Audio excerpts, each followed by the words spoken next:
El resurgimiento de la Fénix. Una venganza vestida de alta costura. ¿Qué sucede cuando una esposa devota es públicamente humillada por la amante de su marido? ¿Crees que se desmorona en la derrota? Piénsalo de nuevo. Esta no es solo una historia de infidelidad. Es un relato de venganza calculada y transformación gloriosa. Estás a punto de presenciar cómo una mujer, antes objeto de burla por sus sencillas vestimentas, orquesta una caída tan épica, tan perfectamente ejecutada, que arrodilla a un magnate. Ella no solo se desquita, redefine por completo las reglas del juego. Permanece atento, porque en el instante en que una esposa aparentemente sumisa llega ataviada en alta costura y los flashes de las cámaras comienzan a destellar, todo cambia para siempre. El gran salón del Hotel Palace en Madrid refulgía con la luz incandescente que solo el viejo dinero y las nuevas ambiciones podían generar. Era la gala anual del corazón de la ciudad, un evento fundamental para la élite filantrópica de la capital española. Arañas de cristal, pesadas como cascadas congeladas, derramaban luz sobre mesas adornadas con arreglos florales que costaban más que el alquiler mensual de la mayoría de las personas. El aire era denso con el aroma de perfumes caros, el tintineo de copas de champán y el bajo y autosatisfecho zumbido de los jugadores más poderosos de la ciudad. Elisa Benavides se movía entre todo aquello con la gracia serena que había perfeccionado durante 20 años de matrimonio con Eduardo Benavides. A sus 45 años, seguía siendo una mujer de belleza clásica, con ojos serenos de color avellana y un cabello castaño claro, recogido en un moño simple y elegante. Esa noche, lucía un vestido de seda azul zafiro intenso de un diseñador español clásico. Era discreto, de buen gusto y al menos de 3 temporadas pasadas. En un mar de lentejuelas, plumas y atrevidos escotes, Elisa era un retrato de elegancia atemporal, casi olvidable. Ella lo sabía, y la mayoría de las noches se sentía cómoda con ello. Sin embargo, esta noche, algo se sentía diferente. Una punzada de inquietud se anidaba en su pecho, una premonición de que la habitual fachada de su vida estaba a punto de resquebrajarse. Su esposo, Eduardo, era un tiburón enfundado en un traje a medida de Savile Row. Él no solo estaba en la sala, él era el dueño de la sala. Su imperio inmobiliario, Benavides Capital, extendía sus tentáculos de acero y cristal por la mitad del skyline madrileño. Era carismático, con una risa sonora que exigía atención y una sonrisa que podía desarmar a sus más feroces competidores. Pero durante el último año, esa sonrisa rara vez había sido dirigida a Elisa. Ella lo vio al otro lado de la sala, presidiendo una tertulia cerca de las exhibiciones de la subasta silenciosa. Y junto a él, prácticamente pegada a su costado, estaba Valeria. Valeria Vega era todo lo que Elisa no era. Tenía 28 años, con una melena de cabello rubio platino que caía en cascada sobre sus hombros, y un cuerpo escultural, enfundado en un deslumbrante vestido de lentejuelas doradas que dejaba poco a la imaginación. Era una influencer de redes sociales, una joven estrella de reality TV, una mujer cuya carrera entera se había construido sobre ser vista. Su risa era fuerte y gutural, un marcado contraste con los suaves murmullos de las otras mujeres. Era la amante de Eduardo, un hecho que quizás era el secreto peor guardado en su círculo social. La mano de Elisa apretó su pequeño bolso de mano. Había aceptado venir esta noche por las apariencias, una frase que se había convertido en el lema no oficial de su matrimonio. Eduardo había insistido. «Es por el hospital infantil, Elisa. Tenemos que mostrar un frente unido», había dicho su voz, suave como mármol pulido, mientras sus ojos ya estaban distantes, probablemente en su teléfono, enviando mensajes a Valeria. Tomó un sorbo vigorizante de su champán y comenzó el lento y familiar vals de una esposa de sociedad, moviéndose de un círculo de conversación a otro, intercambiando cortesías con personas que conocía desde hacía años. «Elisa, te ves encantadora», dijo la duquesa de Alba, su propio vestido un derroche de volantes de alta costura. «Y tú también, Sofía», respondió Elisa con una sonrisa genuina. En realidad, le caía bien la duquesa, pero su mirada seguía siendo atraída hacia Eduardo y Valeria. Ahora estaban de pie con un grupo que incluía a algunos de los inversores más importantes de Eduardo, incluido el formidable magnate bancario, don Ricardo Vargas. Eduardo gesticulaba ampliamente, contando una historia, y Valeria se aferraba a su brazo, mirándolo con una expresión de adoración pura e inalterada. Era una actuación, y una asquerosamente buena. Elisa sintió una punzada familiar, una mezcla sorda y dolorosa de humillación y pena. Ya no era la aventura en sí lo que más profundamente la hería. El shock inicial hacía tiempo que se había convertido en una especie de dolor crónico. Era la desfachatez de todo aquello. Eduardo no solo tenía una amante, la exhibía. La estaba desafiando a que lo enfrentara, a que armara un escándalo, sabiendo que ella era demasiado reservada, demasiado digna para hacerlo. Como si percibiera su atención, los ojos de Valeria, afilados y verdes como los de un gato, se deslizaron por la sala y se encontraron con los de Elisa. Una sonrisa lenta y petulante se extendió por sus labios perfectamente maquillados. Le susurró algo al oído a Eduardo. Él miró a Elisa, su expresión momentáneamente indescifrable, antes de volverse hacia su audiencia. Más tarde, mientras Elisa hablaba con la presidenta de la gala, escuchó la voz de Valeria, aguda y resonante, desde un grupo cercano. ¿Puedes creerlo? Parece que acaba de salir de un catálogo de 2010, dijo Valeria, su voz goteando con descendencia. Algunas risitas serviles la siguieron. Quiero decir, entiendo que ella es de cierta generación, pero esta es la gala corazón de la ciudad, no una reunión de club de lectura suburbano. Eduardo tiene una imagen que mantener.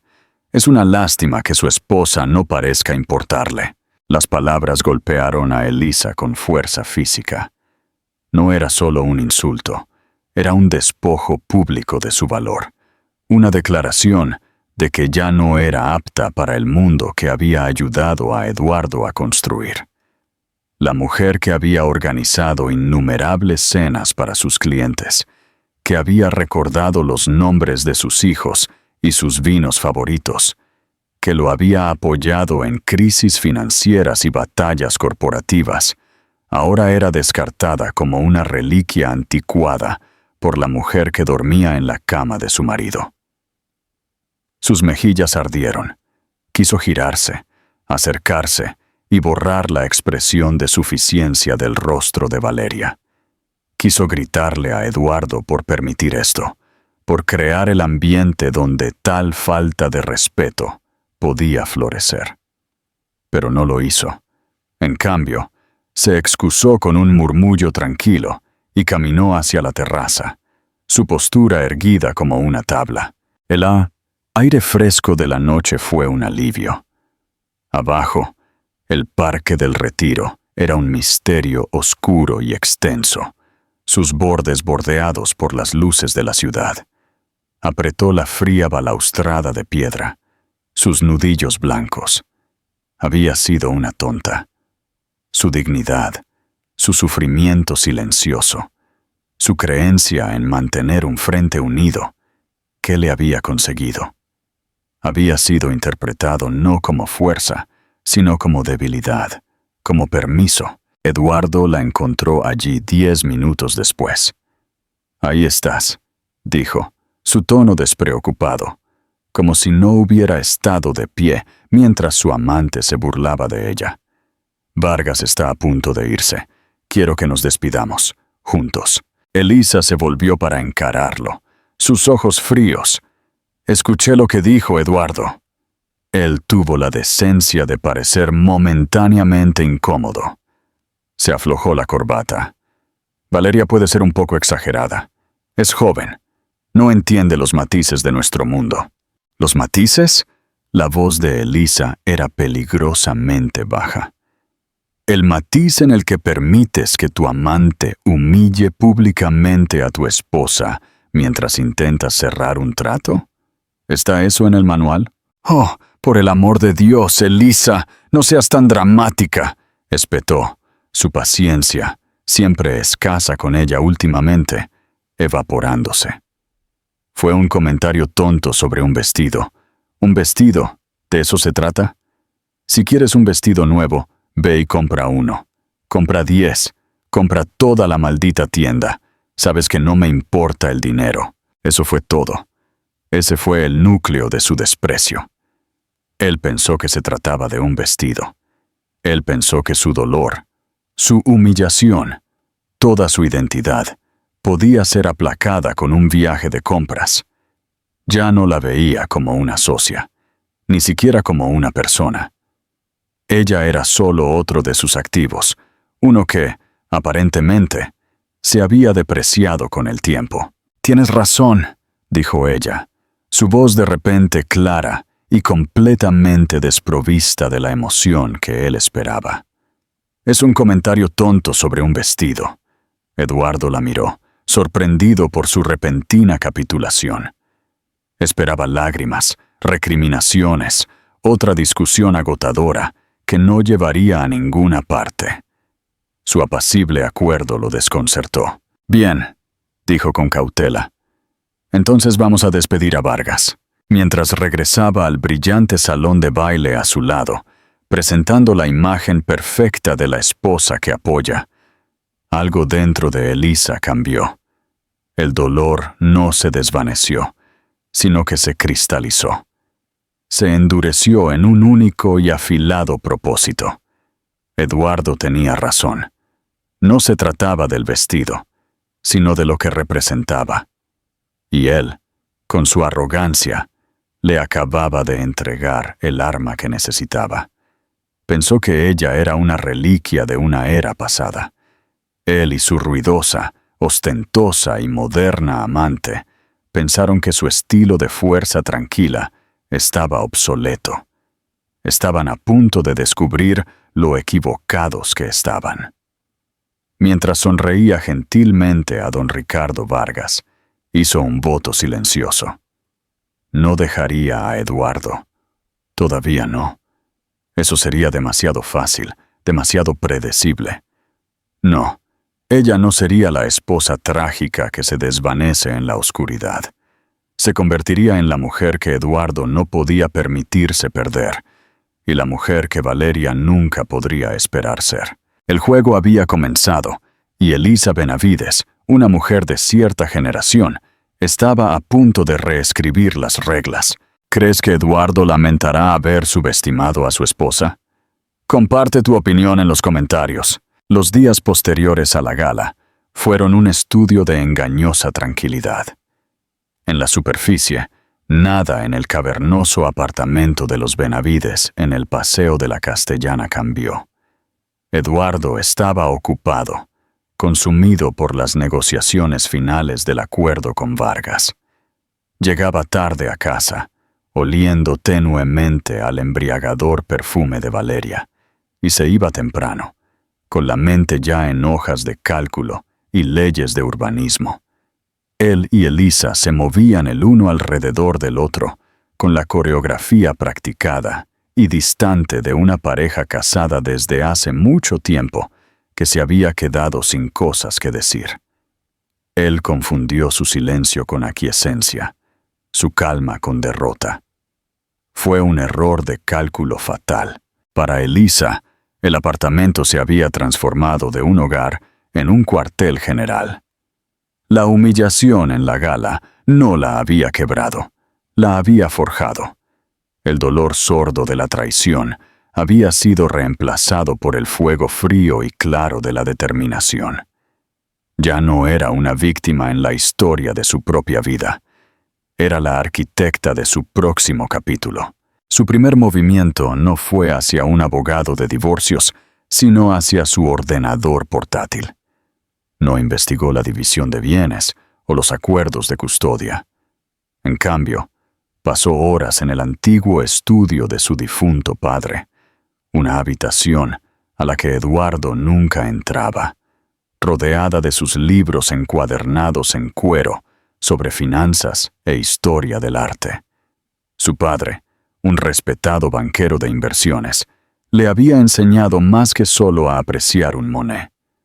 Le había enseñado a leer un balance y, lo que es más importante, a comprender que el verdadero poder rara vez grita. Elisa comenzó a desentrañar meticulosamente sus propias finanzas del laberíntico imperio de Eduardo. A lo largo de los años, había prestado poca atención, permitiéndole a él y a su ejército de contadores manejar todo. Ahora, examinó cada extracto, cada fideicomiso, cada vehículo de inversión que llevaba su nombre. Descubrió que, gracias a un presciente acuerdo prenupcial en el que su padre había insistido y a varias herencias que había recibido, era independientemente más rica de lo que Eduardo probablemente recordaba. No era solo una dependiente, era una socia silenciosa, con un poder que él había olvidado. Su segundo paso fue una llamada telefónica. No a una amiga para un almuerzo lloroso, sino a un número que no había marcado en más de una década. «Antoine», dijo, su voz suave y segura. «Soy Elisa, Elisa Benavides». Al otro lado de la línea, en un elegante atelier parisino, Antoine Dubois, uno de los modistos más reverenciados y reclusivos del mundo, hizo una pausa en su boceto. Recordaba a Elisa, no como la esposa de un magnate americano fanfarrón, sino como la hija de su viejo amigo, una joven con una comprensión innata y tranquila del estilo que era una rareza. «Elisa», dijo, su voz cálida de sorpresa. «Ma chérie, ha pasado demasiado tiempo. ¿Qué puedo hacer por ti?» «Necesito un vestido, Antoine», dijo ella simplemente. «No, necesito más que un vestido. Necesito una armadura». Intrigado, Antoine escuchó mientras Elisa explicaba no los sórdidos detalles de la aventura de su marido, sino la esencia de su objetivo. No habló de venganza o humillación. Habló de recuperación, de presencia, de hacer una declaración sin pronunciar una sola palabra. No era una mujer despechada, era una mecenas con una visión. Era un lenguaje que Antoine entendía perfectamente. «No me interesa lo que está de temporada», concluyó Elisa. «Me interesa lo que es eterno. Déjalo en mis manos», dijo Antoine. Una chispa creativa se encendió. «Tengo una idea, algo transformador». Le dijo que volaría a Madrid para una consulta privada la semana siguiente. La última pieza de su estrategia inicial fue la más crucial. Elisa sabía que un vestido nuevo, por muy espectacular que fuera, sería solo un espectáculo fugaz, sin la narrativa adecuada. Necesitaba controlar la historia. Para esto, recurrió a la mejor. Consiguió una reunión con Sofía del Prado, la jefa de Del Prado Comunicaciones, una firma de relaciones públicas tan exclusiva y efectiva que en los círculos mediáticos se las conocía como las hacedoras de reinas. Sofía era una leyenda, aguda, impecablemente vestida y notoriamente selectiva con su clientela. No manejaba escándalos, construía legados. Se reunieron en una discreta sala de té en el Hotel Ritz. Sofía, con su impecable bob negro y su mirada penetrante, escuchó atentamente mientras Elisa exponía su situación. Una vez más, Elisa fue estratégica. Pintó un cuadro, no de un matrimonio en crisis, sino de una mujer en una encrucijada. Durante 20 años, he sido la señora Eduardo Benavides, explicó Elisa, con las manos tranquilamente apoyadas en su regazo. He apoyado sus ambiciones, criado a nuestros hijos y gestionado nuestras obligaciones sociales. He sido una socia en la construcción del nombre Benavides. Ahora siento que es hora de cultivar mi propia identidad, de salir a la luz en mis propios términos. Mencionó su deseo de revivir la fundación benéfica inactiva de su familia, centrándose en la educación artística para niños desfavorecidos, una causa por la que sentía una pasión genuina. Estaba aprovechando su propia historia, su propio nombre, el que tenía antes de Benavides. Sofía la observó, un atisbo de admiración en sus ojos.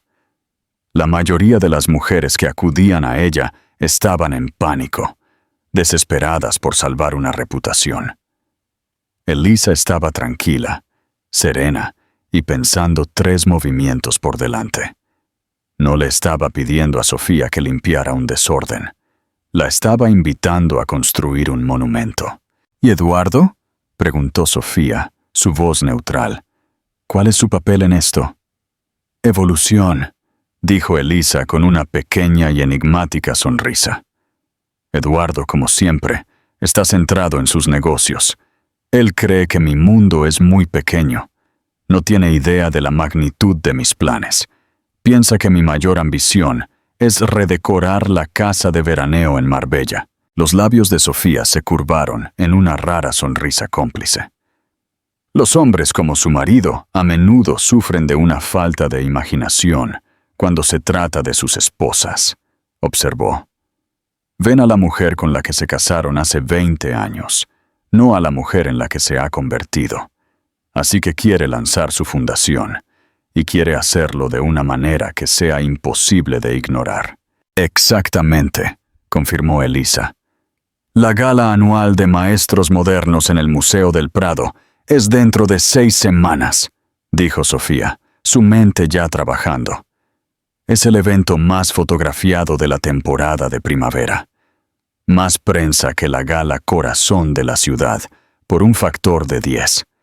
Todos los que importan en el arte, las finanzas y los medios de comunicación estarán allí. Ese será nuestro escenario. Un plan comenzó a formarse entre ellas. Una campaña cuidadosamente orquestada de susurros y filtraciones estratégicas. Sembrarían historias en las columnas adecuadas, no sobre la aventura, sino sobre el resurgimiento de Elisa Benavides. Historias sobre el renacimiento del legado filantrópico de su familia, sobre su pasión por el arte, sobre su tranquila influencia. La construirían pieza por pieza, creando una narrativa tan convincente que para cuando ella pisara esa alfombra roja, no sería solo la esposa de Eduardo Benavides. Sería una fuerza por derecho propio. Cuando Elisa regresó al apartamento esa tarde, Eduardo estaba en casa temprano por una vez. Estaba al teléfono, paseando por la sala de estar. No, Valeria, no puedes venir, estaba diciendo, su voz un gruñido bajo y frustrado. La gala del Prado es una bestia diferente. Es solo para la lista A. Mesas corporativas. Mi mesa es para inversores. No, no se trata de ti, se trata de negocios. Elisa pasó junto a él, un fantasma en su propio hogar. Él apenas la miró. Estaba demasiado ocupado manejando las expectativas de su amante, completamente ajeno a la tranquila revolución que se tramaba a pocos metros de distancia. Estaba librando la batalla equivocada, vigilando el frente equivocado. Estaba tan concentrado en la ruidosa y brillante distracción de Valeria que no notó el silencioso y tectónico cambio que ocurría justo debajo de sus pies.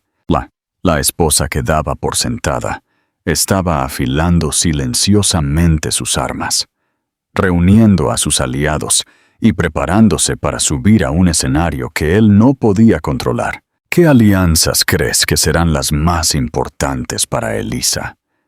¿Crees que Eduardo se dará cuenta de lo que está sucediendo antes de que sea demasiado tarde? Las 6 semanas previas a la Gala del Prado fueron una clase magistral de sutileza.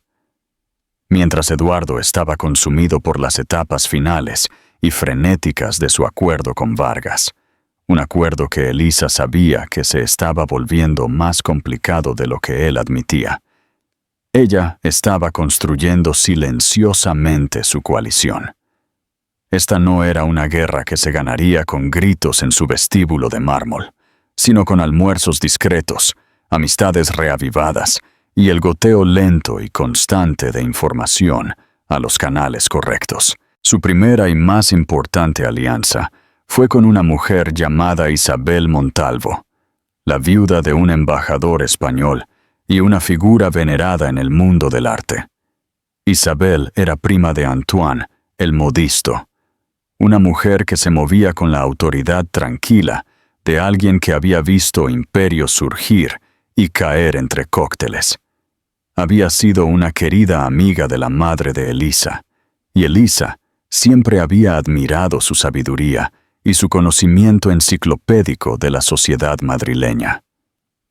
Se reunieron en la terraza del casino, un bastión de encanto del viejo mundo que se sentía a un mundo de distancia de los lugares de moda y transitorios que Valeria frecuentaba. Sobre copas de Sancerre, Elisa expuso la historia completa, sin ocultar nada. Habló de la aventura de Eduardo, las burlas públicas de Valeria y la profunda subestimación de su marido. Isabel escuchó, su rostro elegantemente arrugado, no revelando nada más que una concentración reflexiva. Cuando Elisa terminó, extendió la mano por encima de la mesa y le palmeó la mano. «Querida mía», dijo, su voz un murmullo bajo y culto, «los hombres como Eduardo Benavides construyen sus mundos sobre los cimientos que sus esposas proporcionan.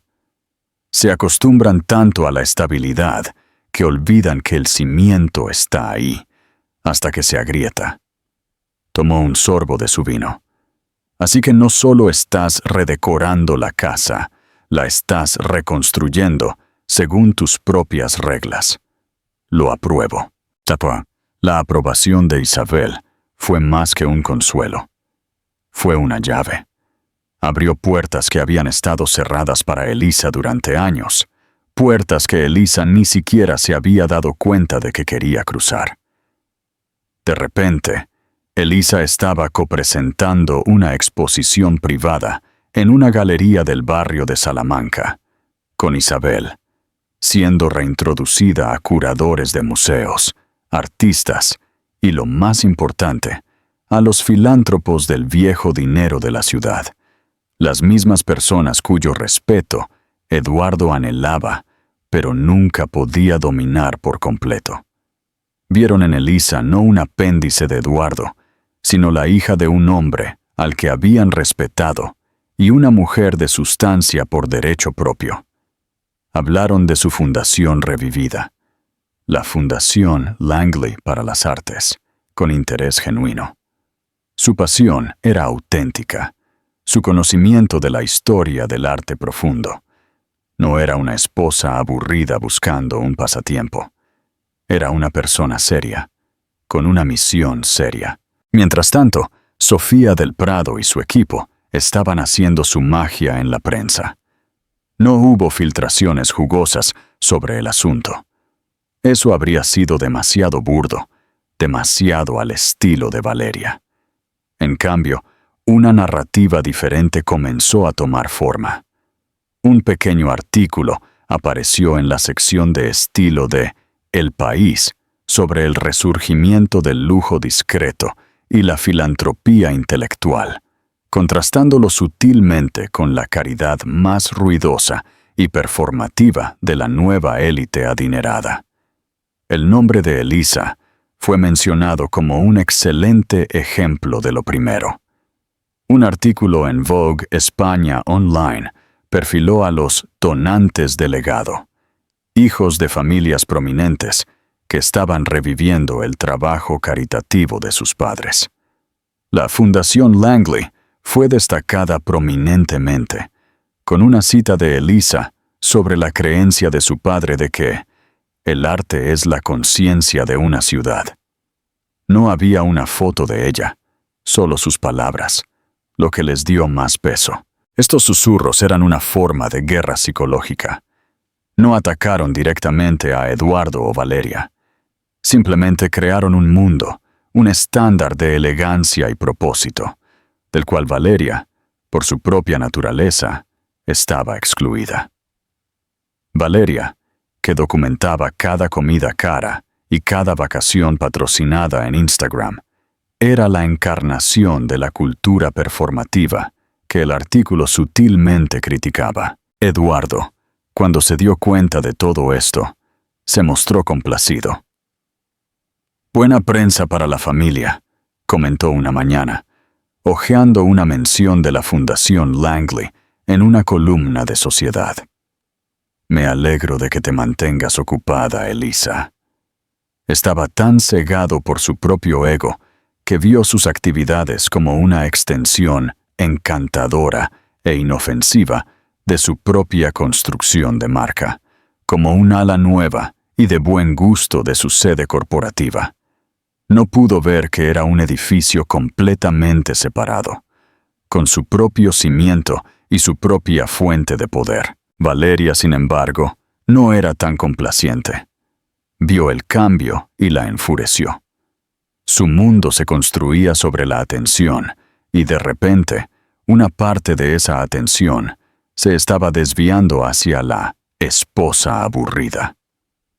«¿Qué es esto que sigo viendo sobre la fundación de Elisa?», le exigió a Eduardo una noche en su elegante y minimalista loft en el barrio de Malasaña. Un loft pagado por una sociedad vinculada a Benavides Capital. «Está haciendo que parezca que es la próxima reina Sofía. Es vergonzoso. La gente va a pensar que no puedes controlar a tu propia esposa». «No es nada, cariño», la tranquilizó Eduardo, distraído por una docena de otras presiones empresariales. «Es un pequeño proyecto para mantenerla feliz. No significa nada». Pero sí significaba algo. La inseguridad de Valeria comenzó a hacerla descuidada. Se volvió más ruidosa, más exigente. Publicó fotos cada vez más lujosas en línea, un nuevo brazalete de diamantes, un viaje de fin de semana a St. Barth en un jet privado, en un intento desesperado por reafirmar su estatus como la mujer en el centro del mundo de Eduardo. Pero en el nuevo contexto que Sofía del Prado había creado, sus publicaciones comenzaron a parecer menos glamorosas y más avariciosas. La sección de comentarios, antes un torrente de elogios aduladores, comenzó a ver algunas voces disidentes. «Esto es muy hortera. Algunas personas tienen más dinero que clase». La alianza final, y quizás más crítica de Elisa, se forjó en el mundo que Eduardo más respetaba: las finanzas. Almorzó con Javier Ruiz, un promotor rival, y un hombre al que Eduardo había superado en una guerra de ofertas particularmente desagradable 5 años antes. Nunca habían sido amigos, pero compartían una conocida mutua en Isabel Montalvo, quien organizó la reunión. Elisa no le pidió dinero ni consejos comerciales a Javier. Simplemente guió la conversación hacia el acuerdo de Vargas. Mencionó despreocupadamente que Eduardo parecía bajo mucha presión, que la financiación parecía más compleja de lo habitual. Javier, un hombre astuto y observador, captó la indirecta.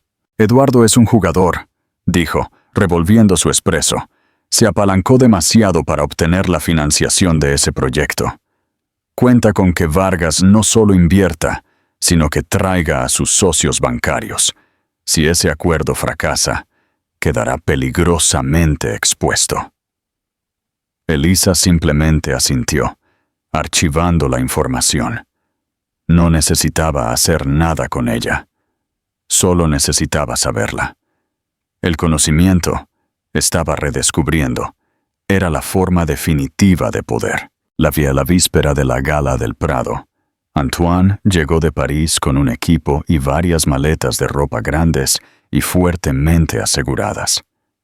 Se instaló en una de las suites de invitados del apartamento Benavides, que convirtió en un probador privado. Cuando Elisa vio el vestido por primera vez, jadeó. No era un vestido, era una obra maestra. No era ruidoso ni llamativo. No gritaba pidiendo atención. La comandaba. Era una columna de seda azul medianoche celestial, tan oscura que era casi negra, que parecía absorber la luz a su alrededor. Pero el arte estaba en los detalles. Miles de diminutas cuentas de platino cosidas a mano formaban una impresionante constelación abstracta que caía en cascada por un hombro y a través del corpiño, acumulándose en su cadera antes de dispersarse a lo largo del vestido. Era elegante, poderoso y absolutamente único. Era una armadura forjada con seda y luz estelar. «Es usted, chérie», dijo Antoine suavemente, fuerte, serena, con un universo de fuego dentro. Mientras se paraba frente al espejo, no vio a la mujer que había llorado en la terraza del Hotel Palace. Vio a la hija de su padre. Vio a una mecenas de las artes. Vio a la cabeza de la Fundación Langley. Vio a una mujer que había reunido silenciosamente sus fuerzas, construido sus alianzas y ahora estaba finalmente lista para el evento principal. Eduardo todavía estaba tratando de averiguar cómo decirle a Valeria que no podía venir a la fiesta. No tenía idea de que su esposa estaba a punto de convertirse en la fiesta. ¿Qué te parece la estrategia de Elisa hasta ahora? ¿Crees que el vestido de Antoine será el elemento clave de su resurrección? El aire fuera del Museo del Prado crepitaba con una energía eléctrica y caótica. Era una sinfonía de paparazzi gritando, el bajo resonar de SUVs negros y los chillidos agudos de los fans apretados contra las barricadas policiales. El tema de la gala del Prado de este año era Cuerpos Celestes, y la alfombra roja, una vasta y majestuosa escalera, ya era una galaxia de las estrellas más brillantes y audaces de la moda. Era un espectáculo de proporciones épicas, y en este torbellino llegó Eduardo Benavides, luciendo engreído y triunfante. El acuerdo con Vargas, después de semanas de negociaciones tensas y agotadoras, finalmente se había firmado esa misma mañana. Para Eduardo, esta gala no era solo una obligación social, era una vuelta de victoria. Tenía a sus inversores en su mesa, un proyecto multimillonario asegurado, y había logrado manejar a Valeria, quien actualmente hacía pucheros en un viaje de consolación a Mónaco, pagado por él. Salió de su coche, ajustándose los puños de su smoking de Tom Ford, listo para absorber la adulación que sentía que se le debía. Su esposa, Elisa, llegaría por separado.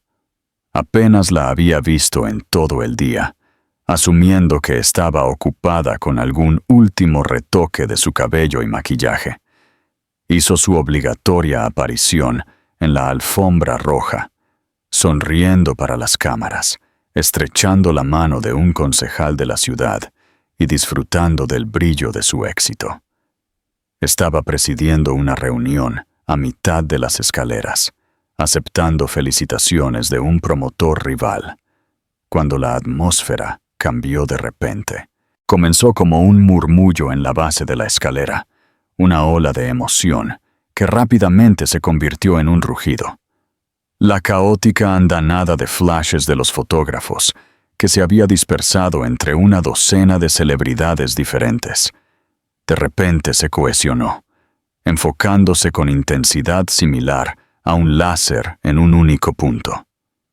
Cada cámara, cada lente, cada ojo se volvió hacia una nueva llegada.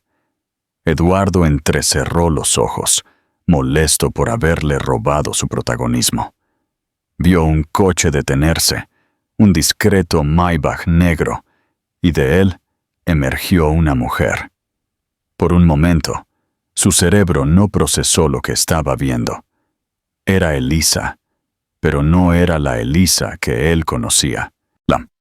La mujer en la alfombra roja no era la esposa tranquila y discretamente vestida que daba por sentada. Este era un evento celestial en forma humana. El vestido de Antoine Dubois era más que un vestido. Era una declaración de poder. La seda medianoche bebía la dura luz de los flashes y la reflejaba como un suave y etéreo resplandor. El bordado de platino brillaba como una nebulosa recién descubierta, atrapando la luz con cada movimiento elegante. Su cabello, generalmente en un moño simple, estaba recogido en un intrincado estilo regio que resaltaba la elegante columna de su cuello. En sus orejas no estaban sus habituales pendientes de perlas, sino un par de deslumbrantes pendientes de diamantes que parecían luz estelar capturada. No se apresuró a subir las escaleras. Se movió con una confianza serena e inquebrantable, deteniéndose mientras los fotógrafos gritaban su nombre. «¡Elisa! ¡A tu izquierda, Elisa! ¡Mira aquí!». No gritaban «¡Señora Benavides!», gritaban su nombre. Eduardo se quedó inmóvil, con una copa de champán medio vacía en la mano. Sus inversores, incluido don Ricardo Vargas, se quedaron en silencio a su lado. Todos tenían los ojos fijos en Elisa. Podía sentir su sorpresa, su admiración, su reevaluación.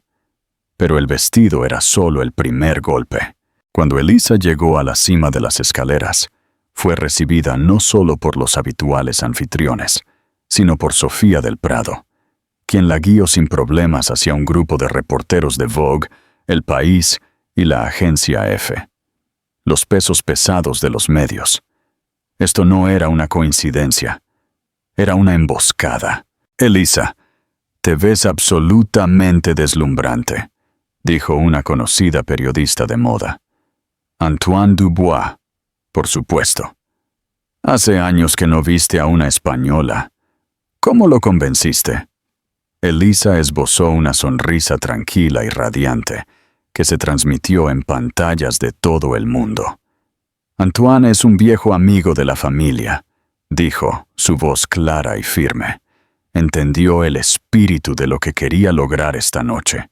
Esto no es solo moda, es arte y el poder del arte para transformar. Eduardo sintió un nudo de pavor apretarse en el estómago. Esta no era su tranquila y modesta Elisa. Era una extraña pulcra, elocuente y formidable. Luego vino el golpe maestro. Un reportero de El País dio un paso adelante. «Elisa, ha habido susurros durante semanas. ¿Puede confirmar los rumores sobre la Fundación Langley?». Este era el momento. Esta era la culminación de 6 semanas de planificación, de alianzas silenciosas y susurros estratégicos. «Puedo», dijo Elisa, su mirada recorriendo las cámaras, aparentemente ajena a su marido, que estaba a solo 6 metros de distancia. Me complace anunciar formalmente esta noche que, después de años de inactividad, estoy relanzando la fundación de mi familia. La Fundación Langley para las Artes se dedica a financiar la educación artística en las comunidades más desfavorecidas de Madrid. Continuó, destacando los mensajes clave que Sofía del Prado le había enseñado. En un mundo centrado en construir más alto y más rápido, a menudo olvidamos nutrir el alma de nuestra ciudad. La Fundación Langley se asegurará de que la próxima generación de artistas, soñadores e innovadores tenga la oportunidad de florecer. Luego, vino el giro que aterrizó como un golpe en el cuerpo de Eduardo. «Y no lo estoy haciendo sola», anunció Elisa. Hizo un gesto hacia un lado, y dando un paso al frente para unirse a ella, estaban Isabel Montalvo, Javier Ruiz y, lo más sorprendente, la señora Vargas, una mujer conocida por su propia y significativa labor filantrópica en Japón. Eduardo sintió que la sangre se le escurría del rostro. Javier Ruiz, su acérrimo rival, y la señora Vargas. Su presencia era un respaldo implícito y muy público. Vio la expresión en el rostro de don Ricardo Vargas, una mezcla de sorpresa y profundo respeto, dirigida enteramente a Elisa. En ese momento, Eduardo dejó de ser el único power player en su propio trato. Su esposa acababa de flanquearlo, aliándose con su rival y la familia de su socio nuevo más importante. Las cámaras destellaron, los reporteros garabatearon furiosamente. La historia ya no era solo Eduardo Benavides cierra acuerdo con Vargas. Ahora era Elisa Benavides lanza una importante fundación filantrópica con una junta directiva de alto nivel, eclipsando a su propio marido en la Gala del Prado. Alguien finalmente le acercó un micrófono a Eduardo. «Eduardo, qué sorpresa. La nueva fundación de su esposa es la comidilla de la gala. ¿Qué opina de este increíble anuncio?» Abrió la boca, pero no salió ningún sonido. Estaba completamente sorprendido. Esto no era un pequeño proyecto. Esto era un golpe de Estado ejecutado con precisión militar en el escenario más público imaginable. Miró a Elisa, quien finalmente se encontró con su mirada desde el mar de reporteros. No había ira en sus ojos, ni triunfo vengativo. Solo había una fuerza fría y tranquila que él nunca antes había visto. Era la mirada de una mujer que finalmente había reconocido su propio valor, una mujer que ya no necesitaba su permiso o su aprobación. Sintió una ola de mareo. Vio las sonrisas burlonas en los rostros de sus competidores. Vio la mirada calculadora en los ojos de don Ricardo Vargas. Había pasado el día celebrando una victoria empresarial, creyendo que era el rey de su universo. Pero mientras las cámaras destellaban y el mundo observaba, se dio cuenta de la devastadora verdad. Su esposa, la mujer que había despreciado y a la que había permitido que su amante se burlara, acababa de construir su propio reino.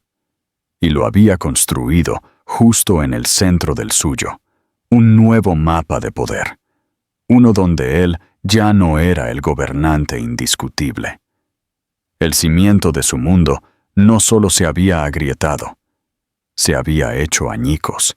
¿Puedes imaginar la cara de Eduardo en ese momento? ¿Crees que Elisa actuó de manera justa o demasiado implacable? El impacto de la Gala del Prado no fue una explosión ruidosa, sino una serie de ondas de choque silenciosas y devastadoras que desmantelaron el mundo de Eduardo Benavides desde adentro hacia afuera. Comenzó a la mañana siguiente, antes de que el sol hubiera salido por completo sobre el Retiro. Eduardo, despierto después de una noche inquieta, vio las primeras alertas en su teléfono. Las ediciones en línea de las principales publicaciones de la ciudad estaban disponibles, y su veredicto fue unánime. Su acuerdo con Vargas, duramente ganado, y supuesta coronación de su año, fue relegado a una columna densa y llena de jerga en la página de negocios. Pero las portadas de las secciones de estilo y sociedad, el espacio digital e impreso que moldeaba las opiniones del mundo en el que vivía, contaban una historia diferente. Eran un santuario para Elisa. Vogue España publicó un reportaje con varias fotos bajo el titular: El golpe celeste de Elisa Benavides. Más que un vestido, una declaración.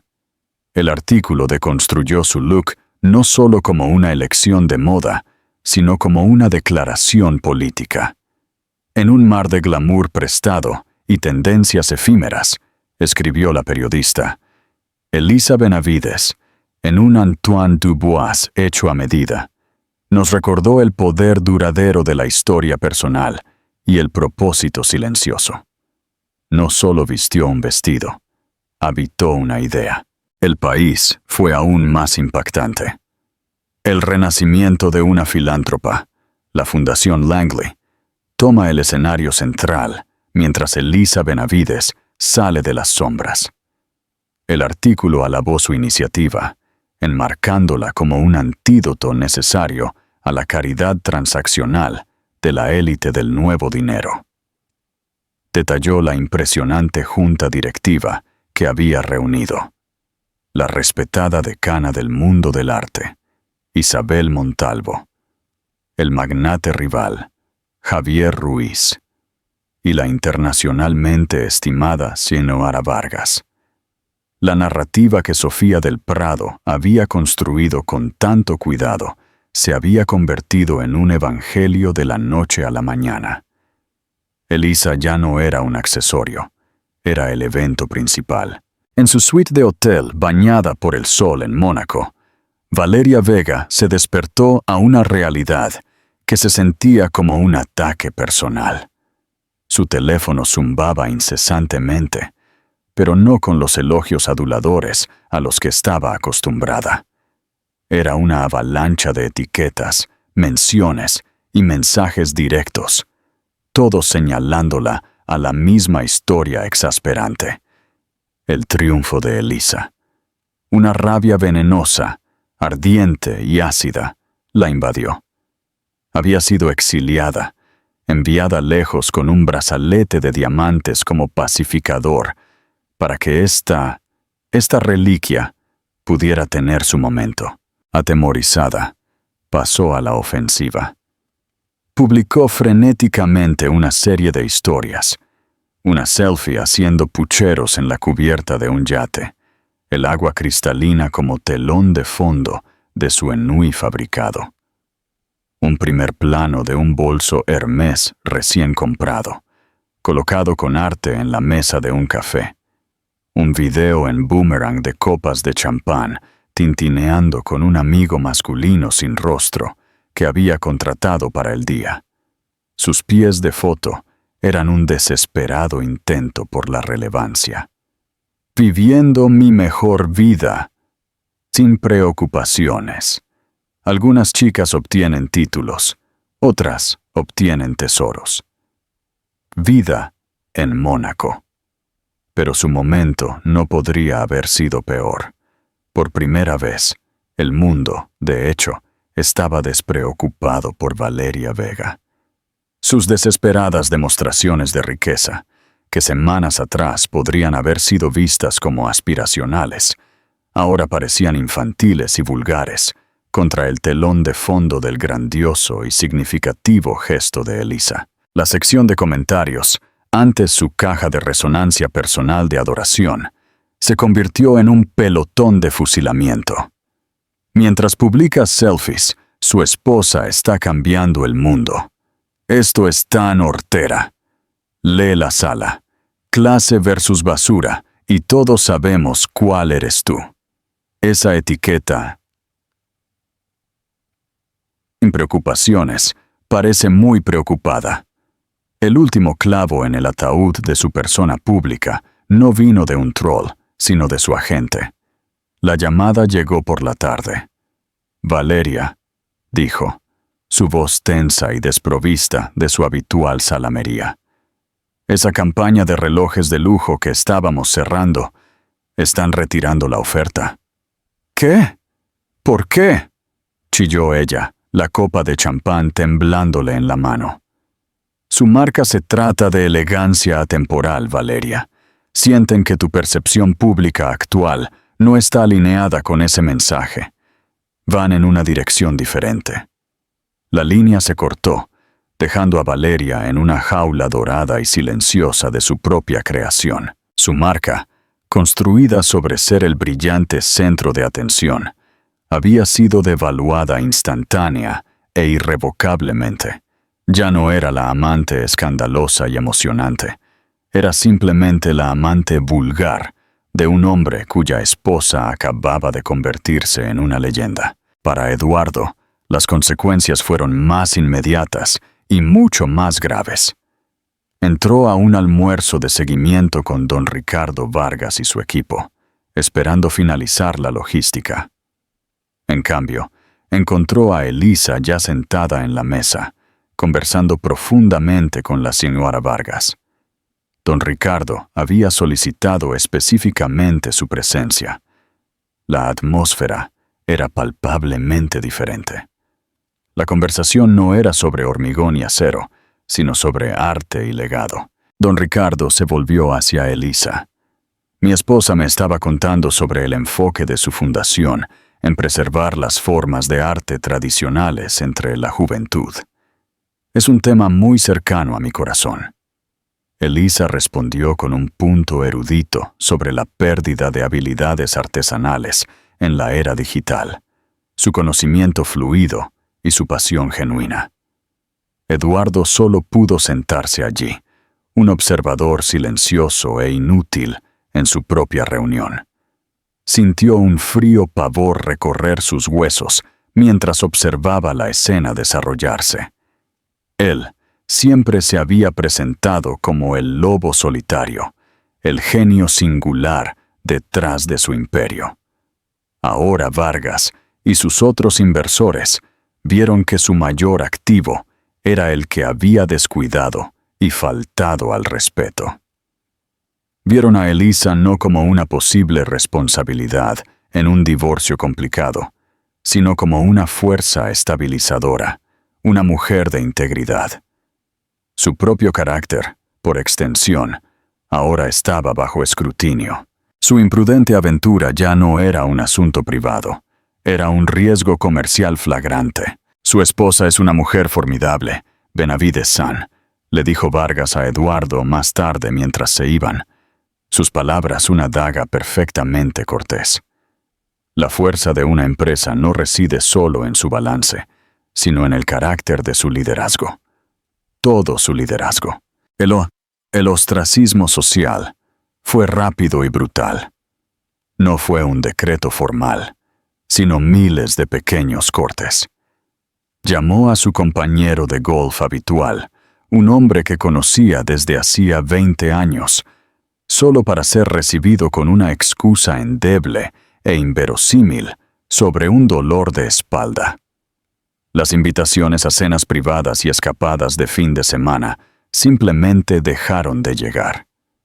Las esposas de sus amigos y socios comerciales, que una vez habían tolerado la presencia de Valeria con sonrisas forzadas, ahora lo saludaban con fría cortesía antes de darse la vuelta. Se pusieron inequívocamente del lado de Elisa. Ella no se lo había pedido. No tenía que hacerlo. Sus acciones habían hablado por ella, y todos habían escuchado el mensaje. Elisa Benavides era una mujer digna de respeto. Eduardo, por primera vez en su vida, se sintió impotente. Intentó confrontar a Elisa en su apartamento esa noche. El espacio, antes un monumento a su éxito, ahora se sentía como su territorio soberano. «¿Qué fue eso, Elisa?», exigió, tratando de invocar su antigua y atronadora autoridad. pero su voz era hueca, un fantasma en la vasta sala de estar. ¿Qué diablos fue todo ese espectáculo? Elisa levantó la vista de una propuesta que estaba revisando para la fundación, su expresión tan plácida como un lago profundo.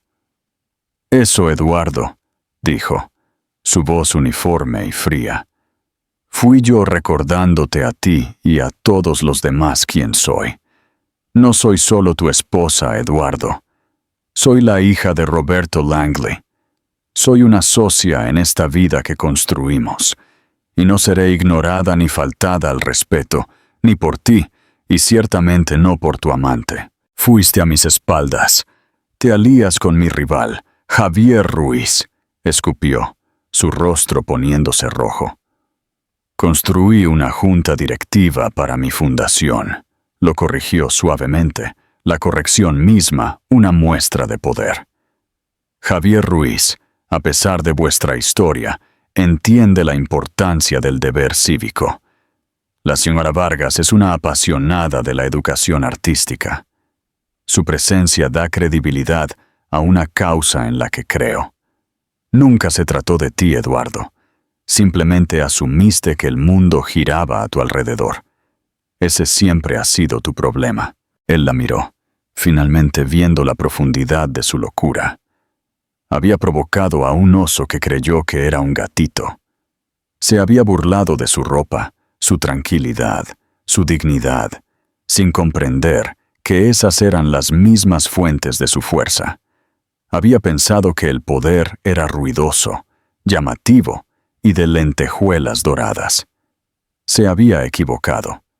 El poder era un vestido de alta costura que susurraba, un plan estratégico ejecutado en silencio y una red de aliados unidos por el respeto mutuo, no por el dinero. El golpe final y aplastante llegó una semana después. Eduardo estaba en su oficina, mirando hojas de cálculo que de repente parecían sin sentido, cuando sonó su línea privada. Era David Merino, el vicepresidente senior del banco que financiaba el proyecto Vargas. «Eduardo», comenzó David, su tono incómodamente formal. «Te llamo sobre el último tramo de financiación para la Torre Benavides. La Junta tuvo una reunión esta mañana. Hay algunas preocupaciones». «¿Preocupaciones?», repitió Eduardo. Su estómago se contraía. «El trato está firmado.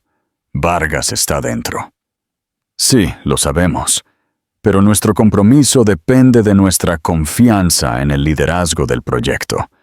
Eduardo, la Junta está preocupada por la estabilidad de tu liderazgo personal a la luz de los recientes acontecimientos públicos. La prensa ha sido extensa. La implicación era tan clara como catastrófica. El banco y el mundo veían a Elisa como la estable. Sin ella implícitamente a su lado, el propio Eduardo parecía una mala inversión. Se enfrentaba a la ruina financiera no por una caída del mercado, sino porque no había sabido valorar a su esposa. La encontró en el estudio, un lugar al que ahora entraba con la aprensión de un suplicante que se acerca a un trono. La habitación estaba llena del sol de la tarde, y ella estaba bañada en él, un icono de autoridad tranquila. «Van a retirar mi financiación, Elisa», dijo, su voz despojada de toda su fanfarronería habitual. Parecía derrotado, más pequeño, un hombre desinflado. «Por tu culpa». Elisa dejó su pluma y cruzó las manos sobre el escritorio antiguo. «No, Eduardo», dijo. Su voz no era cruel, pero firme como el acero. «Es por tu culpa. Es por tus elecciones, tu arrogancia, tu profunda falta de juicio y tu creencia de que la única persona en este matrimonio que importaba era la que estaba en el espejo». Él se hundió en una silla frente a ella, el cuero suspirando bajo su peso. «¿Qué quieres, Elisa?», susurró, usando el viejo y familiar diminutivo. Sonaba extraño, inmerecido. «¿Un divorcio?», ¿La mitad de todo? ¿Todo? Elisa lo consideró durante un largo momento. Podría arruinarlo por completo. Tenía el poder, la influencia y la justificación para hacerlo. Pero nunca la había motivado la pura venganza. Su objetivo había sido la recuperación, no la destrucción. «Quiero respeto, Eduardo», dijo, su voz bajando a un susurro, obligándolo a inclinarse. «Y quiero un nuevo acuerdo. Nuestro matrimonio tal como lo conocíamos ha terminado. Eso no es negociable. De ahora en adelante, somos socios comerciales. Tú dirigirás tu empresa y yo dirigiré mi fundación. Mantendremos un frente público de civilidad por el bien de nuestros hijos y nuestros intereses comerciales restantes». Hizo una pausa, dejando que el peso de sus palabras se asentara. «Tu aventura con Valeria Vega terminará, inmediata y permanentemente. Le proporcionarás un acuerdo generoso pero final, cuyos términos redactará mi abogado. Incluirá un acuerdo de confidencialidad inquebrantable. Ella desaparecerá de nuestras vidas y del ojo público. Si veo una sola publicación críptica suya en redes sociales, ese acuerdo quedará anulado. ¿Está claro?» Él solo pudo asentir, con los ojos muy abiertos. «Viviremos en esta casa como cohabitantes, pero no como pareja. Asistiremos a funciones importantes juntos cuando sea necesario como socios en la empresa Benavides Langley, pero nuestras vidas privadas serán completamente separadas. Estos son mis términos. No son negociables». Eduardo miró a la mujer que tenía delante, serena, poderosa y en completo control, y supo que no tenía elección. Había perdido. Había estado tan ocupado menospreciando a su esposa, tan confiado en su mansedumbre, que nunca la vio alzarse por encima de él. Asintió lentamente, el arquitecto de un imperio desmoronado, arrodillado no por una recesión del mercado o un asaltante corporativo, sino por la voluntad tranquila e indomable de la mujer, cuyo vestido había permitido que su amante se burlara. Elisa Benavides no solo había ganado la batalla, había redibujado todo el mapa de su mundo, y en este nuevo mundo, ella era y siempre sería la reina. ¿Qué piensas de los términos del acuerdo de Elisa? ¿Crees que Eduardo merece este destino? Tapó la historia de Elisa es un poderoso recordatorio de que la verdadera fuerza no reside en ser la voz más ruidosa de la sala. Se trata de una confianza tranquila, un pensamiento estratégico y el conocimiento de tu propio valor infinito. Ella transformó la humillación en empoderamiento y les dio a todos los que la subestimaron una lección que nunca olvidarían. ¿Qué te pareció la épica reaparición de Elisa? ¿Alguna vez has sido testigo de un momento en el que alguien le dio la vuelta por completo a la tortilla a sus detractores? Comparte tus pensamientos y tus propias historias en los comentarios a continuación. Leemos cada uno de ellos. Si te cautivó esta historia de drama y triunfo, por favor, dale me gusta a este video y compártelo con alguien que necesite recordar su propio poder. Y no olvides suscribirte al canal y activar la campana de notificaciones para no perderte ningún otro increíble drama de la vida real.